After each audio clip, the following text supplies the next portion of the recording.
একটি দুরূদ পড়লে কঠিন ও জটিল রোগ থেকে আপনি মুক্তি পাবেন। এই দুরূদটি হচ্ছে দুরুদে শেফা।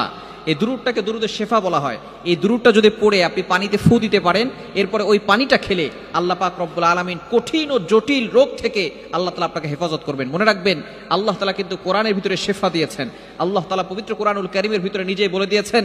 আল্লাহ তাআলা বলছেন 15 নম্বর পারা 9 নম্বর পৃষ্ঠা 2 নম্বর লাইন সূরা বানী ইসরাঈলের 82 নম্বর আয়াতে আল্লাহ বলছেন, ওয়ানুনাজ্জিলু মিনাল কুরআন মা হুয়া শিফাউন ওয়া রাহমাতুল লিল মুমিনিন। আমি আল্লাহ মুমিনদের জন্য এই কোরআনটাকে রহমত স্বরূপ, শেফা স্বরূপ নাজিল করে দিয়েছি। কোরআনের ভিতরে শেফা রয়েছে। নবীজি সাল্লাল্লাহু আলাইহি সাল্লামের উপরে দুরূদ পাঠ করা এটাও কিন্তু অত্যন্ত ফজিলতপূর্ণ এবং গুরুত্বপূর্ণ একটি ইবাদত। বিশেষ করে আমরা কোরআনের ভিতরে শেফা আছে এই কোরআনটাকে বিশ্বাস করতে চাই না। আমরা অনেক সময় ডাক্তারের কাছে চলে যাই। হ্যাঁ, অবশ্যই ডাক্তারের কাছে যাবেন, তবে আপনাকে আল্লাহর কাছে দোয়াও করতে হবে। দোয়াও লাগবে, দাওয়াও লাগবে। খুবই চমৎকার একটি দুরূদ। এই দুরূদটি নবীজি সাল্লাল্লাহু আলাইহি সাল্লাম জানিয়ে দিয়েছেন। দুরূদের শেফা বলা হয়।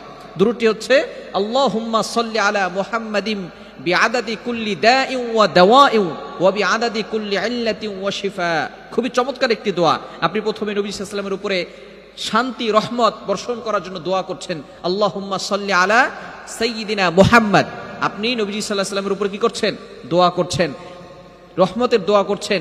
এরপরে আপনি আপনার যেই রোগ আছে রোগের জন্য আপনি শিফার জন্য দোয়া করছেন, বিআদাদি কুল্লি দাইন ওয়া দাওয়াইন ওয়া বিআদাদি কুল্লি ইল্লাতিন ওয়া শিফা। এটা আপনি পানিতে পড়বেন। কতবার পড়বেন? এটা পড়ার পরে পানিতে ফু দিবেন। এটা আপনি 100 বার পড়তে পারেন অথবা 200 বার পড়তে পারেন। যত বেশি সময় থাকবে সর্বনিম্ন আপনি 100 বার পড়বেন। পরে আপনি পানিতে ফু দিবেন। ফু দিয়ে এরপরে ওই পানিটা খাবেন।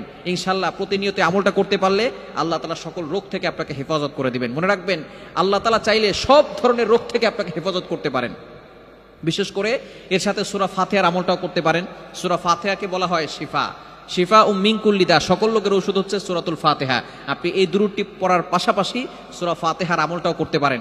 ইনশাআল্লাহ আল্লাহ পাক রব্বুল আলামিন সকল ধরনের রোগ থেকে, কঠিন ও জটিল রোগ থেকে আল্লাহ তাআলা আপনাকে হেফাজত করবেন। এজন্য এই দুরূদটি বেশি বেশি পড়ো। পাশাপাশি আমরা অন্যান্য দুরূদও বেশি বেশি পড়ার চেষ্টা করব। বিশেষ করে দুরূদে ইব্রাহিম, যেটা আমরা নামাজের ভিতরে যে দুরূদটা পড়ি, আল্লাহুম্মা সাল্লি আলা মুহাম্মাদ ওয়া আলা আলি মুহাম্মাদ কামা সাল্লাইতা আলা ইব্রাহিম ওয়া আলা আলি ইব্রাহিম ইন্নাকা হামিদুম মাজিদ।